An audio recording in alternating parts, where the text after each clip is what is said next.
우리 기도하심으로 피우다 시작하겠습니다.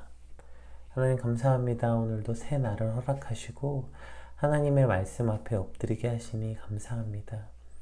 오늘도 우리가 주의 말씀에 엎드려 주님의 생각과 주님의 마음이 무엇인지 알게 되는 시간이 되게 하시고 그 말씀에 따라 주님의 마음에 따라 오늘 하루를 살아갈 방법과 힘을 얻는 시간들이 되게 하여 주시옵소서. 내가 원하는 것을 위해 주의 말씀을 묵상하는 것이 아니라 하나님이 원하시는 삶을 살기 위해 오늘 이 아침에 주의 말씀을 듣는 시간이 되게 하시고 그 말씀을 가슴에 새기는 시간이 되게 하여 주시옵소서. 감사합니다. 예수님의 이름으로 기도드립니다. 아멘. 우리 사사기 16장 1절에서 14절까지 말씀 함께 같이 읽겠습니다. 삼손이 가사에 가서 거기 한 기생을 보고 그에게로 들어갔더니 가사 사람들에게 삼손이 왔다고 알려지매 그들이 곧 그를 애워싸고 밤새도록 성문에 매복하고 밤새도록 조용히 하며 이르기를 새벽이 되거든 그를 죽이리라 하였더라. 삼손이 밤중까지 누워있다가 그 밤중에 일어나 성 문짝들과 두 문설주와 문 빗장을 빼어가지고 그것을 모두 어깨에 메고 헤브론 앞산 꼭대기로 가니라.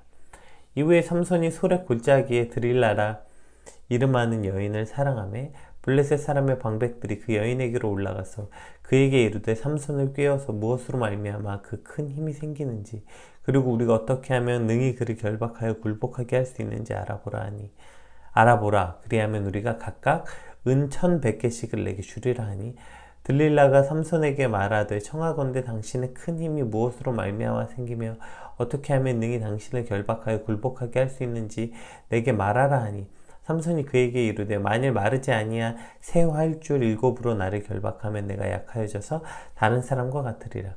블레셋 사람의 방백들이 마르지 아니한 새 활줄 7을 여인에게로 가져오매 그가 그것으로 삼손을 결박하고 이미 사람을 방 안에 매복시켰으므로 삼손에게 말하되 삼손이여 블레셋 사람들이 당신에게 들이닥쳤느니라 하니 삼손이 그 줄들을 끊기를 불탄 30 끊음 같이 하였고 그 힘의 근원을 알아내지 못하니라.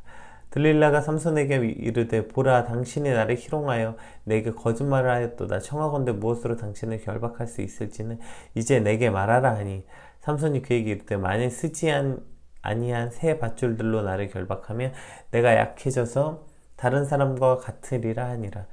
들릴라가 새 밧줄을 가져다가 그것들로 그를 결박하고 그에게 이르되 삼손이여 블레셋 사람이 당신에게 들이닥쳤느리나 하니 삼손이 팔 위에 줄 끊기를 실을 끊음같이 하였고 그때에도 사람이 방 안에 매복하였더라. 들릴라가 삼손에게 이르되 당신이 이때까지 나를 희롱하여 내게 거짓말을 하였도다. 내가 무엇으로 당신을 결박할 수 있을지 내게 말하라 하니 삼손이 그에게 이르되 그대가 만일 나의 머리털 7가닥을 배틀에 나의 실에 섞어 짜면 되리라 하는지라. 들릴라가 바디로 그 머리털을 단단히 짜고 그에게 이르되 삼손이여 블레셋 사람들이 당신에게 들이닥쳤나이다 하니 삼손이 잠을 깨어 배틀의 바디와 나의 실을 다 빼내니라. 아멘.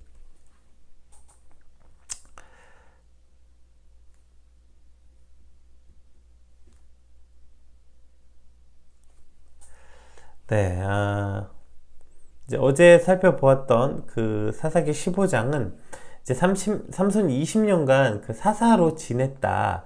그렇게 끝이 납니다. 그러니까 삼손이 20년간 사사로 지냈다는 것으로 끝을 맺고 오늘 본문이 시작되는 것이죠. 보통 사사기의 그 사사들의 기록을 보면 뭐 그가 몇 년간 이스라엘을 뭐 다스렸더라, 그동안 뭐 평화로웠더라, 뭐 이렇게 하고 그 사사가 어디에 장사되었더라, 어디서 죽음을 맞이하였더라, 이렇게 끝이 납니다. 그럼 원래 보통의 이제 사사기는 어저께 15장에서 삼손이 20년간 사사로 지냈더라, 그러면 사실 거의 끝이 나야 되는데 오늘 본문은 20년간 이제 별 기록이 없다가 다시 그의 생의 말년에 어떠한 사건을 기록하려고 다시 시작되는 사건이 등장하게 되죠. 그 첫 번째 등장한 사건이 바로 1절에서 3절 삼손이 가사로 들어가는 사건인데요. 한번 읽어볼게요. 삼손이 가사에 가서 거기서 한 기생을 보고 그에게로 들어갔더니 가사 사람들에게 삼손이 왔다고 알려지매 그들이 곧 그를 에워싸고 밤새도록 성문에 매복하고 밤새도록 조용히 하며 이르기를 새벽이 되거든 그를 죽이리라 했더라. 삼손이 밤중까지 누워있다가 그 밤중에 일어나 성 문짝들과 그 두 문설주와 문 빗장을 빼어가지고 그것을 모두 어깨에 메고 헤브론 앞산 꼭대기로 가니라. 네, 이렇게 시작이 됩니다. 그러니까 1절에서 3절은 이제 삼손의 과거, 그의 마지막 삼손의 과거와 이제 그의 마지막 에피소드가 될 이 사건의 연결고리, 그것이 바로 1절에서 3절 사건인데요. 왜냐하면 이것이 그동안의 삼손의 삶의 패턴이었기 때문이죠. 그러니까 그동안 삼손이 계속 약점이 뭐였습니까? 여자 문제였죠. 이 성적인 문제로 인해서 계속 위험 속에 있었고 다툼이 끊이지 않았지만 뭐 여전히 그는 20년간이나 이스라엘 사사로 지냈죠. 그런데 그가 그렇게 여인의 문제가 약점이었고 그것 때문에 그런 수많은 사건 사고가 있었고 그리고 20년간이나 이스라엘의 사사로 지냈음에도 불구하고 오늘 시작이 뭐예요? 블레셋의 한 여인과 밤을 보내는, 블레셋의 기생, 여기서 기생을 말하는 건 창녀를 말하는 겁니다. 블레셋의 창녀와 밤을 보내는 사건으로 오늘 본문이 시작되는 거예요. 그런데 그러니까 이것은 그동안의 삼손의 삶의 패턴이 여전히 계속 똑같았다, 이렇게 표현되고 있는 거죠. 제가 그래서 오늘 굴레라는 표현을 썼는데 그 굴레를 벗어버릴 수가 없는 거예요. 그런데 문제는 그 굴레를 처음에 썼을 때보다 이 굴레는 그냥 쓰고 있는 것으로 끝나는 것이 아니라 그것이 심화된다는 사실을 우리는 반드시 기억해야 되는 거예요. 보세요. 그래도 전에 그 딥나 여인에게 갔을 때는 그 여인이 뭐 눈에 보기 좋고 뭐 끌렸지만, 그래서 어떤 그 여인을 향해서 그렇게 나아갔지만 그래도 결혼을 하려고 했어요. 근데 이제는 주저없이 그냥 창녀에게로 갑니다. 그리고 가사는 블레셋의 블레셋의 5 방백 중에서 수도의 역할을 했던 곳이죠. 그러니까 그곳은 군사적으로 또 많은 사람들에게 가장 많은 이슈가 있는 그 수도 같은 곳이었어요. 그런데 굳이 그곳까지 들어가서 삼손을 죽이려는 사람들이 가득한 그곳에서 그가 기생을 찾았다는 거죠. 그리고 실제로 그러한 위험 속에 내몰리죠. 병력들에게 에워싸움을 당하잖아요. 그리고 보란듯이 성문을 번쩍 들어서 당시 가사에서 헤브론까지 60km였는데 그 긴 거리를 들고 오는 거죠.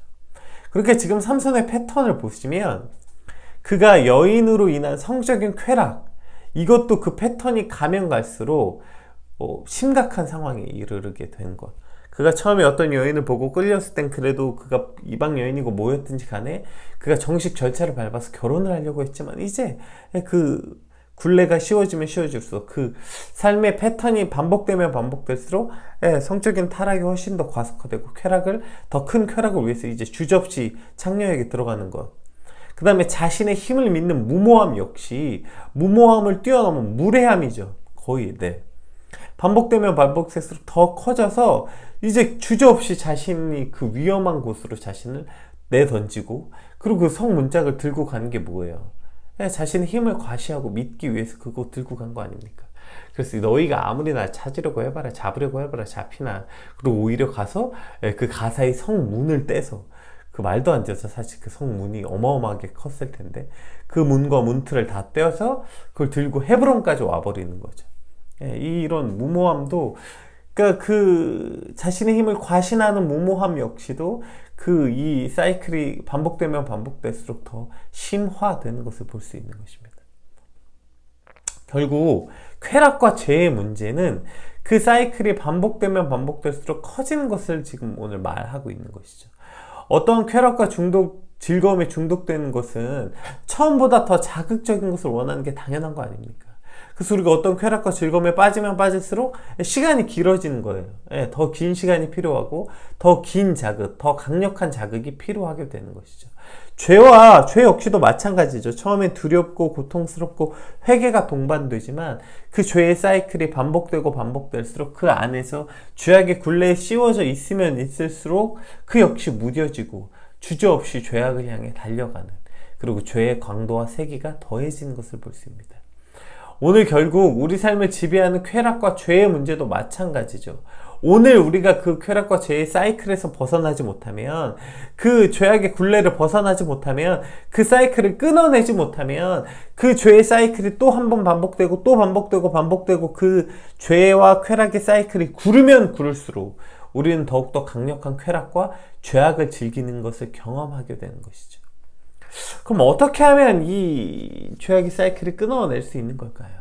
어떻게 하면 이 죄악의 굴레에서 우리를 벗어날 수 있을까요?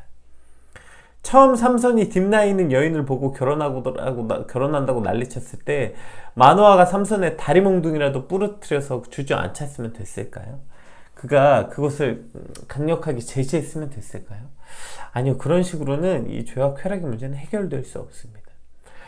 물론 그 모든 것은 하나님의 은혜와 하나님의 사랑에 깊이 빠져들었을 때, 즉 하나님의 사랑이 죄가 주는 쾌락보다 훨씬 더 크다는 걸 깨달을 때 우리는 그곳으로부터 벗어날 수 있겠지만, 그러나 그 원론적인 이야기 외에 첫 번째 스텝, 그 첫 걸음, 거기서부터 시작해야 되는데 바로 그 첫 번째 스텝이 바로 문제의식이에요. 문제의식. 삼손이 지금 자신이 나실인으로 딥나에 있는 여인을 보고 그 여인과 결혼하겠다는 것을 말할 때 그것에 대한 문제의식이 아예 없는 것을 볼 수 있죠. 그러니까 지금 자신이 저 여인을 한 인격체로 사랑하는 것이 아니라 그저 어떤 성적인 매력에, 성적인 충동에 의해서 함께 하고자 했다는 것에 대한 문제의식에서부터 이 사이클이 멈출 수 있는 첫 번째 브레이크가 가능한 것입니다. 그러나 삼손에게는 이미 첫 번째 그 사이클을 구를 때부터 어떠한 문제의식이 없어요.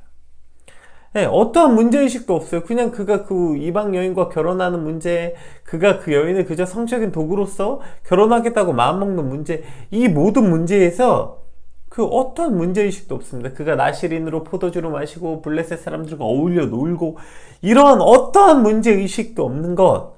네, 여기서 이 첫 번째 삼손의 이 죄악의 굴레를 벗어날 수 없는 그 첫 번째 스텝의 첫 번째 브레이크의 기회를 놓치게 되는 것이죠. 또 여기엔 아주 중요한 게 있는데, 제가 삼손 처음 등장할 때 나누었었잖아요.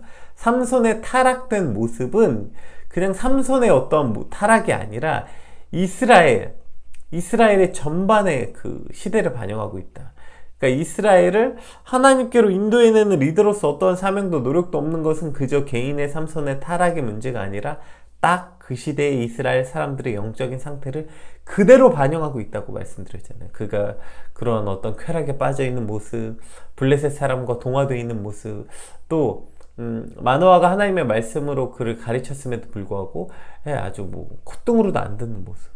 이것은 삼손의 모습이 아니라, 삼손뿐 아니라 이스라엘 사람들의 영적인 전반의 상태가 삼손이 그대로 투영하고 있는 거죠. 물론 그가 사사로서 그들보다 더 나은 모습을 보여줘야 했음에도 불구하고 그는 나실인이었으니까 전혀 그렇지 못하다는 것이 문제가 아니라, 삼손이라는 한 사람을 통해서 지금 사사기는 이스라엘 삶, 그들 사회 전반의 분위기, 사회 전반적 타락이 어떠했는지를 그대로 보여주고 있고, 그것이 그대로 반영된 게 삼손의 모습이라는 것이죠.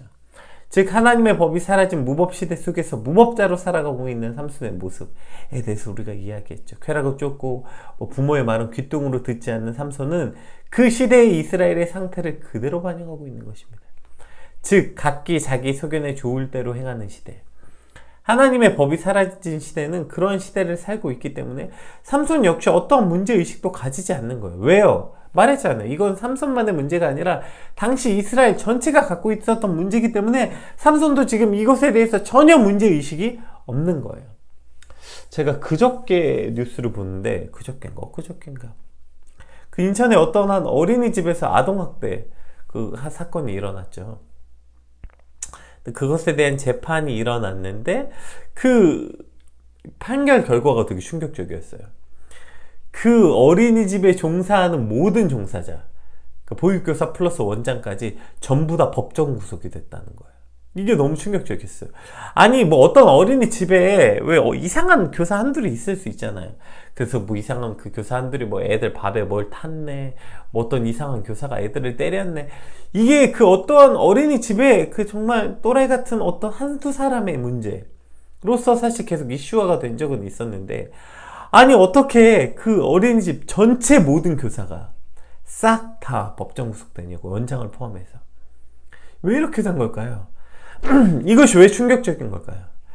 어떤 한 사람도 누구도 문제의식을 갖고 있지 않고, 어떤 사람도 도대체 제정신인 사람이 없어서 지금 이렇게 된 걸까요? 아니 어떻게 그 어린이집에 무슨 한날 한시에 모두 같이 자란 사람들이 교사가 된 것도 아닐 텐데 각각 나이도 틀리고 살아온 환경도 틀리고 갖고 온 신념과 생각도 다 다를 텐데 아니 어떻게 그 모든 사람들이 어떤 사람 한 사람도 이 문제의식이 없었겠냐고요. 모두 전부 다 제정신인 사람이 없는 거였을까요? 어쩌면 처음에 그 어린이집에 들어왔을 때 누군가는 이상하다고 생각하지 않았겠어요? 이상하다, 저렇게 하면 안 되는 거 아닌가? 애들을 저렇게 대하면 안 되는 거 아닌가?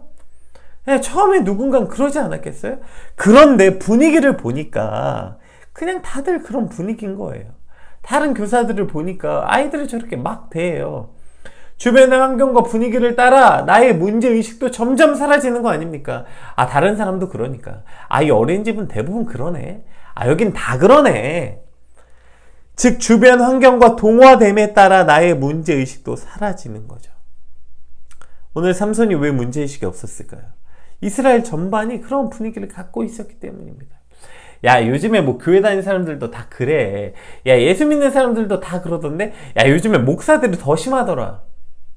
이 정도는 괜찮아. 이 정도는 해도 돼.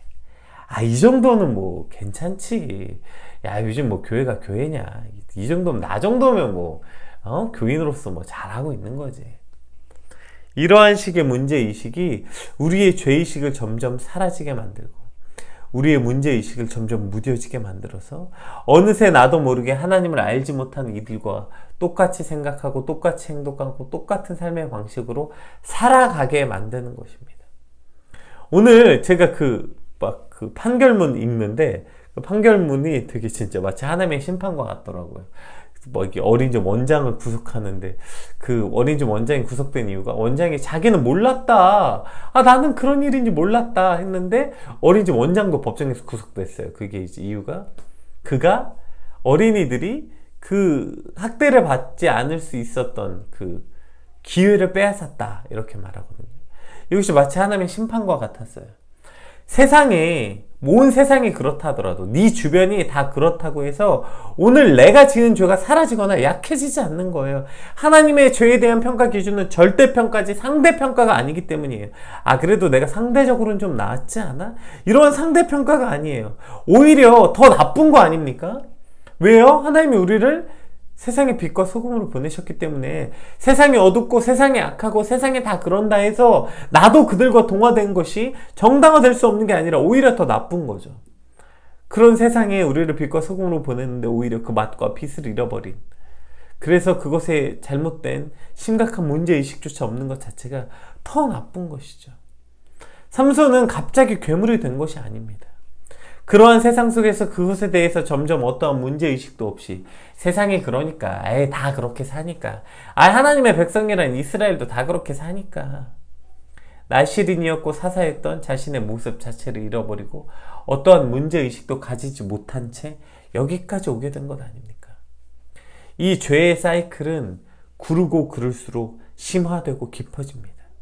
그 죄악의 사이클을 벗어나지 못하면 그것은 그냥 옛날 죄악에 빠져있던 그 모습 그대로가 아니라 더 심각한 상태로, 그 쾌락은 반드시 더한 상태로 우리를 끌고 가는 것이죠. 결국 그 쾌락과 죄악의 사이클을 끊어내지 못하면 우리는 더 깊고 심화된 죄악 속으로 깊이 빠져들게 되는 것이죠. 그리고 그 죄악의 사이클을 벗어나는 첫 걸음, 죄악의 굴레를 벗어나는 이 첫 걸음이 바로 문제의식이라는 것이죠. 세상이 뭐라고 하든 내 주변이 분위기가 어떠하든 그것이 나의 삶의 행동의 표준이 되는 것이 아니라 오직 하나님의 말씀이 표준이 되는 사람, 우리 속에 역사하시는 성령님의 인도하심과 선한 양심에 따라 살아가는 그러한 저와 여러분이 되길 소망합니다. 우리 4절에서 마지막 14절까지 한번 말씀 한번 볼까요? 이제 두 번째 에피소드가 바로 이 들릴라 사건이죠. 이후에 삼손이 소록 골짜기에 들릴라라 이름한 여인을 사랑하며 블레셋 사람의 방백들이 그 여인에게 올라가서 그에게 이르되 삼손을 꾀어 무엇으로 말미암아 그 큰 힘이 생기는지 그리고 우리에게 어떻게 하면 능히 그를 결박하여 굴복하게 있을지를 알아보라. 그래야면 우리가 각각 은 1,100개씩을 내게 주리라 하니. 자, 여기서 이제 들릴라라는 여인이 등장하는데요. 이제 이것이 두 번째 사이클이 구르는 거죠. 그리고 이 사이클은 더 큰 비극으로 삼손을 초대하는 거죠. 또 여인에게 나갑니다. 이 여인이 또 들릴라라는 여인인데, 뭐 이게 이제 소래골짜기가 블레셋과 이스라엘의 딱 가운데 있는 지점이라서 이것만 가지고 이제 들릴라라는 여인에 대해서 유추하기가 쉽지가 않아요. 그 여인이 이방인이다, 뭐 이스라엘 여인이다, 뭐 혼혈이다, 뭐 알 수 없습니다. 어쨌든 그러한 여인에게 문제는 그 여인이 문제죠. 그 삼손이 스스로 계속 연약하고 넘어졌던 약점이었던 그 또 여인에게 또 넘어지는 사건이죠. 그 여인에게 갔다가 삼손이 이제 또 그 들릴라를 사랑했다. 뭐 이게 무슨 사랑이에요? 그냥 꽂힌 거죠. 쉽게 말하면. 예, 그 여인의 어떤 육체적, 정욕적인 것들에 꽂힌 것입니다. 그 말을 듣고 블레셋 사람들이 이제 그 여인에게 찾아가서 그 여인에게 우리가 너에게 은 1100세겔씩을 줄 테니까 삼손의 힘이 어디서 나온지 알아오라. 자, 이제 우리가 은 1100개씩을 주겠다. 블레셋 5방백이니까 5500개가 되겠죠? 보세요. 당시 한 사람의 그 연봉이 1년간 일한 삭시 은 10개였대요. 보세요. 그러니까 지금 이 금액이 얼마인지 추산이 되세요? 한 사람의 연봉이 당시에 은 10개였다고요. 그럼 이 여인은 지금 550년간의 연봉을 갖고 있는 거죠. 이것이 만약에 우리가 연봉을 최소 2천만 원이라고 잡았다 칩시다. 요새 알바해도 연봉이 거의 2천이 넘는 경우가 많죠. 어쨌든 최소 연봉을 2천만 원이라고 잡아도 100억이 넘는 금액입니다. 그래서 지금 들릴라가 자신이 가진 모든 방법을 통해서 지금 삼손의 비밀을 알아내려고 하는 거예요. 들릴라는 동기가 아주 확실하잖아요. 야, 그거 알아내면 내가 최소 100억이 생긴대. 그러니까 지금 온갖 방법을 다 동원하잖아요. 막 어르고 달래고 화내고 삐지고 또 물어보고 들들 볶아서 내일 나오죠. 그것 때문에 삼손이 번뇌하여 마음이 죽을 지경이라 성경에 이렇게 표현되어 있는데, 어쨌든 오늘 등장하는 들릴라의 이러한 행동은 우리가 충분히 그 동기를 이해할 수 있어요. 지금 들릴라는 돈 100억이 넘게 걸려 있어서 저러는구나. 그래서 오히려 들릴라가 왜 저렇게까지 하는지는 이해가 돼요. 근데 이해가 안 되는 건 누구예요?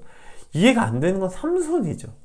지금 삼손은 왜 이러고 있는지 이해할 수가 없는 거예요. 자, 들릴라가 삼손에게 말하되 청하건대 당신의 큰 힘이 무엇으로 말미암아 생기며 어떻게 하면 능히 당신을 결박하여 굴복하게 있을지 내게 말하라. 아주 노골적으로 요구하죠. 삼손이 그에게 이르되 만일 마르지 아니한 새 활줄 7으로 나를 결박하면 내가 약해져서 다른 사람과 같으리라. 블레셋 사람의 방백들이 마르지 아니한 새 활줄 7을 여인에게로 가져오매 그가 그것으로 삼손을 결박하고 이미 사람들 방 안에 매복시켰으므로 삼손에게 말하되 삼손이여 블레셋 사람들이 당신에게 들이닥쳤느니라 하니 삼손이 그 줄들이 끊기를 불탄 삼실 끊음과 같이 하였고 그 힘의 근원을 알아내지 못하니라. 들릴라가 삼손에게 이르되 보라 당신이 나를 희롱하여 내게 거짓말을 하였도다. 청하건대 무엇으로 당신을 결박할 수 있을지 이제는 내게 말하라 하니 삼손이 그에게 이르되 만일 쓰지한 새 밧줄들로 나를 결박하면 내가 약해져서 다른 사람들과 같으리라 하니 들릴라가 새 밧줄을 가져다가 그것들로 그를 결박하고 그에게 이르되 삼손이여 블레셋 사람이 당신에게 들이닥쳤느니라 하니 삼손이 팔 위에 줄 끊기를 실을 끊음같이 하였고 그때에도 사람이 방 안에 매복하였더라. 들릴라가 삼손에게 이르되 당신이 이때까지 나를 희롱하여 내게 거짓말을 하였도다. 내가 무엇으로 당신을 결박할 수 있을지 내게 말하라 하니 이제 계속 볶으니까 삼손이 이제 진실에 조금 더 가까운 이야기를 합니다. 삼손이 그에게 이르되 그대가 만일 나의 머리털 7가닥을 배틀에 나의 실과 섞어 짜면 되리라 하는지라. 이제 머리에 대한 이야기가 나오죠. 들릴라가 바디로 그 머리털을 단단히 짜고 그에게 이르되 삼손이여 블레셋 사람들이 당신에게 들이닥쳤느니라 하니 삼손이 잠에 깨어 배틀의 바디와 나의 실을 다 빼내니라. 지금 이 들릴라는 그 100억이 걸려있으니까 그렇다 치는데, 아니 삼손은 지금 왜 이러고 있는 거죠? 삼손은 왜 이러고 있는, 오케이 삼손이 그러니까 뭐죠? 그 들릴라가 주는 쾌락에 빠져서 완전히 바보가 됐을 수도 있고, 혹시 들릴라가 주는 쾌락을 잃을까봐 두려워서 지금 저런 호구 같은 모습이 되었을 수도 있지. 근데 그것만 가지고 설명이 안 돼요. 왜냐면 딥나의 여인에게 한번 속은 삼손이 불같이 화내면서 집으로 돌아갔던 모습을 보았잖아요. 뭐 물론 그 딥나에서 만났던 여인과는 비교할 수 없을 만큼 들릴라가 예쁘고 뭐 들릴라가 주는 쾌락이 커서 그랬다고 해도 이것은 지금 이해가 안 되죠. 그가 첫 번째 들릴라에게 말했더니 자고 일어났더니 그 모습 그대로 자기가 돼 있어요. 이 말은 정말 간담을 쓸어내리는, 자신을 배신한 여인을 지금 왜 저렇게 똑같은 일이 반복되는데도 저렇게 그냥 호구처럼 가만히 있는 걸까요? 이것만 가지고 지금 이게 설명이 안 되는 거죠. 지금 오늘 삼손의 행동의 동기는 이런 식으로는 이해가 안 되는 겁니다. 그럼 본문 맥락을 살펴보면 자신을 죽이려고 둘러싼 블레셋 사람들을 비웃듯이 삼손이 가서 성문을 통째로 뽑아 들고 와서 그랬다고 했잖아요. 이게 뭘 뜻해요? 누구도 날 막을 수 없어. 1000명, 10,000명 와봐. 내가 누구든 너희가 날 막을 수 있을 것 같아. 실제로 그랬잖아요. 실제로 그렇게 블레셋 군대가 뭐 1000명이 넘게 왔어도 삼손이 그저 나귀뼈 하나로 다 죽이는 괴력을 발휘했잖아요. 그러니까 삼손이 이것이 계속됨으로 삼손이 그 무모함이 구르면 구를수록, 그 사이클이 구르면 구를수록 커진다고 했잖아요. 즉 삼손이 이제 더 이상 이 무모함이 구르면 구를수록 위기의식도 없고 그 문제의식도 없고, 그리고 그가 자신 얼마나 맹신한지 나타나고 있는 거죠. 그러니까 지금까지 드리려고 하는 그 말이 어쩌면 그에겐 위협이 아니라 귀여웠을지도 몰라요. 해봐. 네가 뭘 하든 누구도 나를 쓰러뜨릴 수 없어요. 야, 누구도 나를 망하게 할 수 없어. 나는 불패의 사나이야. 나는 져본 적이 없어, 싸움에서. 그러한 성공과 승리의 경험이 삼손을 지금 이와 같은 어떤 위기의식도 없는, 즉 그의 파멸로 이끌어가고 있는 거죠.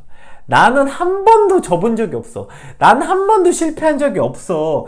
그러니까 내가 말해도, 내가 말한 대로 네가 아무리 해봤자 에휴, 뭐 블레셋 사람들이 뭐 매복을 하든 뭐 하든 아무 상관없어. 와보라 그래, 와보라 그래. 누구도 날 막을 수 없어. 그리고 너도 그걸 봐. 너도 내 옆에 내 사랑하는 여인이니까 내가 어떤 사람인지 너 똑똑히 봐. 네가 뭘 하든 나는 절대 지지 않아. 즉 하나님을 자각하지 못한 성공은 축복이 아니라 이러한 저주 같은 상황을 갖게 오게 되는 거지. 팀켈러 목사님 책을 인용하면 내면의 유익, 즉 겸손과 절제, 지혜와 성장은 보통 우리의 재정과 경력과 관계의 실패 등 외적 손실을 수반한다.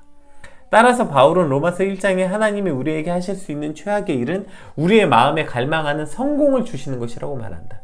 그래서 세상에서 가장 성공적인 사람들은 하나님과 가장 자리가 먼 사람들인 경향이 있다 라고 말하고 있어요. 그러니까 내면의 유익을 위하려면 외적 손실을 수반할 수밖에 없다는 거예요. 이것이 어떠한 법칙이라는 거예요. 내면의 유익도 겸하면서 외적인 그 손실을 우리가 각오하지 않는 일은 일어날 수 없다는 것이죠. 그래서 우리의 마음에 갈망하는 성공, 그러니까 세상에 가장 성공적인 사람, 세상에서 성공을 가장 추구하는 사람들은 하나님과 가장 자리가 먼 사람들일 수밖에 없다고 말하고 있는 거죠. 결국 어떠한 일 앞에 내가 실패했는가 성공했는가를 놓고 그 일을 판단할 수 없는 거죠. 아무리 큰 성공을 거두었어도 그 성공을 통해서 하나님을 잃어버린다면 오늘 삼손과 같은 상태 아닙니까? 그것이 어떻게 성공이에요? 그건 저주죠. 차라리 그가 실패를 경험했더라면, 성공이 아니라 실패를 경험했더라면 오늘은 여기까지 오진 않았을 텐데. 근데 그는 하나님 없는 성공을 계속 여기까지 이어왔던 거예요. 그러니까 그 성공은 저주가 그러니까 성공은 행복이 아니라 저주였던 거죠. 하나님 없는 성공은 그것이 행복하고 기쁜 일이 아니라 세상 가장 비참한 일이 된다는 것을 오늘 우리는 삼손의 말씀을 통해서 알아야 되는 것입니다. 반대로 실패와 시련을 겪었어도 그로 인해서 하나님의 은혜를 더 깊이 체험하고 하나님을 더욱더 알아가고 하나님과 더 깊은 관계 속으로 들어갔다면 그것은 세상 어떤 일보다 가장 큰 성공이요, 그것은 가장 영화로운 일인 것입니다. 우리가 욥기를 통해서 알 수 있는 거죠. 욥기의 결론이 뭐예요? 욥기가 그 전에 2배의 축복을 받았다가 욥기의 결론이 아니잖아요. 욥기가 그 모든 고난을 통해서 내가 하나님을 귀로만 들었사온데 이제 내가 주를 말로만 듣고 귀로 들었는데 이제 주를 봅니다. 그가 더 하나님과의 깊은 관계로 들어갔다는 것, 이것이 욥이 받은 최고의 그 고난을 통해서 욥이 얻은 최고의 어떤 열매인 것이죠. 오늘 우리가 자주 묻고 답하는 말이 있죠. 요즘 어떻게 지내? 잘 지내니? 이 말에 대답하려면 어떤 기준이 있어야 되는 거잖아요. 어떤 기준으로 내가 잘 지낸다고 말할 거예요. 나 요즘 너무 행복해. 나 너무 좋아. 하는 일들도 잘 되고, 그렇게 나 꿈꾸던 직장도 들어가고, 나 그렇게 꿈꾸던 대학도 들어갔고, 나 너무 좋아. 나 연애도 너무 잘 되고, 내가 너무 좋아하는 사람 만났고, 나 요즘 너무 좋아. 내가 원하는 것이 이루어진 것만으로 내가 너무 좋다고 말할 수 없는 거예요. 왜요? 핵심은 뭔데요? 그래서 너 하나님과는 어떤데? 이게 핵심이죠. 나 너무 좋아. 나 너무 행복하고, 나 요즘에 너무 기뻐. 그래? 그래서 너 하나님과는 어떤데? 반대로 나 요즘 되는 일이 진짜 하나도 없어. 다들 나를 너무 힘들게 하고, 진짜 나 너무 힘들어. 이것만 가지고도 역시 내 상태를 판단할 수 없는 거예요. 그래서 하나님과는 어떤데? 그렇게 힘들어서 하나님께 나아가고 하나님께 무릎 꿇고 하나님께 간절히 나아갈 수 있다면 그것은 I'm fine. 내게 너무 좋은 일인 거죠. 너 어떻게 지내는데 I'm fine. 다 너무 좋아. 너무 좋다고는 차마 말할 수 없더라도 나 좋아. 힘들지만 너무 좋아. 왜? 그것이 나와 하나님을 기쁘게 만들거든. 결국 그 기준은 어떠한 환경인지 어떠한 일이 일어났는지가 아니라 그 일을 통해 하나님과 나는 어떠한가를 돌아볼 때 비로소 우리 인생에 일어나는 사건과 사고에 대해서 우리는 해석을 할 수 있게 되는 거예요. 오늘 우리 앞에 닥친 어떠한 문제든지 그것이 단지 내게 유익을 주는가 유익을 주지 못하는가가 판단의 기준이 아니라 그것을 통해 오늘 나의 하나님의 관계는 어떠한가, 이것을 통해 그 일이 좋은가 나쁜가를 판단할 수 있게 되는 일이어야 되는 것입니다. 오늘 하나님 없는 성공이 저주고 하나님과 함께하는 실패가 가장 영화로운 일을 깨닫게 된다면 오늘 우리가 구해야 될 것은 너무나도 분명한 것 아니겠습니까? 오늘 우리가 구해야 되는 건 성공이 아니라 성숙을 구하는 삶이 되어야 하는 것이죠. 주님 성공하게 해주세요. 오늘 이 일이 잘 되게 해주세요. 좋게 해주세요가 아니라 실패하고 넘어져도 하나님과 함께하는 삶을 살게 하여 주시옵소서. 때론 무언가를 잃고 고통스러울지라도 그것을 통해 하나님의 원하시는 인내와 겸손과 지혜를 아는 사람이 되게 하여 주시옵소서. 오늘 이것이 저와 여러분의 간구가 되길 소망합니다. 오늘 주신 말씀 붙잡고 함께 기도합시다.